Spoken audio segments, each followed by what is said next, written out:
This was a really kind of all over the place bill and all over the place testimony, because I find it ironic that we went from battery repair to source code, and all in the same one, and that somehow one has lead to the other. And if I want to change your battery, I need your source code. Can you quote a single one of the pro-repair activists saying that to replace a battery we need source code? No, we never said that, and we never asked for it. His question, how do we get from replacing batteries to needing source code? Very simple. We got there because a lobbyist started talking about source code to muddy the waters and to confuse you. And clearly, it worked. I need everything that you know, and I understand what intellectual property is. And I want to make sure that there's understood that this is people's blood, sweat, and tears. People do things a certain way. Those two young men that were up here testifying before, if they end up creating a special way to access something, they're going to want that copyrighted. And they're not going to tell anybody about it because that's their blood, sweat, and investment. My question is, isn't it a great leap from replacing a battery, which you heard the good delegate talk about, in source code? That you do you need source code in order to replace a battery?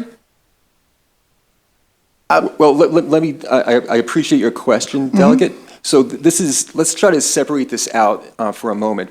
We had two previous panels that talked about Apple and iPhones and cracked screens and batteries and the like. Right. We're talking about video game consoles. Well, I'm getting to that. Right. That's my whole point, sir. This isn't just about, this bill doesn't just cover small cracked screens and batteries.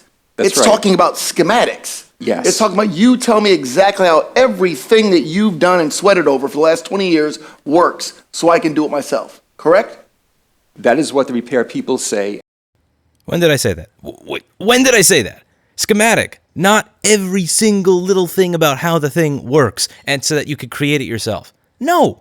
You could literally make your own schematic simply by measuring every single resistor, every single capacitor, every single inductor, and every single line, every single probe point inside the device. That is something that's literally sold to you when you buy the product. It's totally separate from source code. And we say in opposition that it would create a uneven playing field because it would promote piracy of video games. I totally understand. I was going to get into that about piracy, about creating of viruses, because, contrary to popular belief, viruses don't just pop up. Some bad guy's out there creating them, and he does it because he has access to source code, things of that nature, to mess up your electronics. Please tell me we're not getting to the point where someone is going to try to make the argument that right to repair is going to create viruses. But I was just concerned because, again, we were talking about farm equipment. The over-encompassing nature of this bill is that we're talking about video games and farm equipment and iPhone screens. Exactly. At the end of the day, what I've understood is the customer has a choice. If I don't like the fact that I can't, get an iPhone with an SD card, I don't buy an iPhone. So I want to make sure it's understood that this isn't just, you don't need a source code to change a battery or a screen. What they're asking for is basically the moon on a popsicle stick and everybody's intellectual property so they can decide what they want to do. And I just think it's a little overbroad.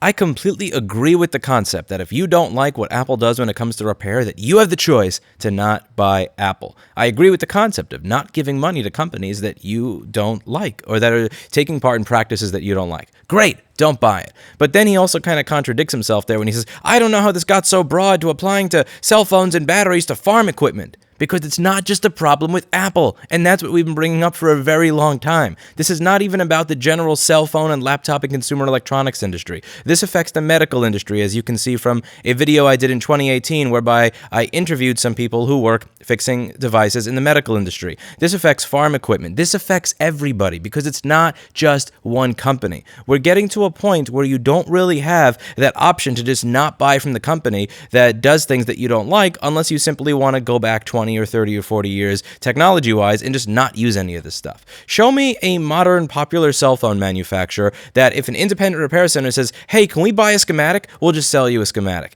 It's not that easy anymore. It's not that simple. It's not like if you don't like the way Apple is dealing with repair because they won't get you a schematic that you can just go with LG. Oh, yeah, they don't give you a schematic either. Or Samsung. Oh, yeah, they don't give you a schematic either. Or Huawei. Oh, yeah, they don't give you a schematic either. Or OnePlus. None of these companies do that. So this assertion that you can go elsewhere is completely true, But this idea that you can go elsewhere and the problem will be solved, in my opinion, is completely false. It seems like he drank the ESA Kool-Aid hook, line, and sinker, which honestly was somewhat disappointing for me because there were several people there that I expected to drink the ESA Kool-Aid, but after seeing how he responded to the Comcast lobbyist regarding robocalls, I was not expecting it to be him. That was a complete, just out of left field surprise, but is what it is. I included contact information for him below if you are a constituent of his in Maryland and would like to educate him regarding the difference between source code and schematics. He's not my delegate. I'm not his constituent. I don't live in Maryland. That's not my business to do. But if you do live in Maryland and you are his constituent, then that is your business. So I'd suggest that you try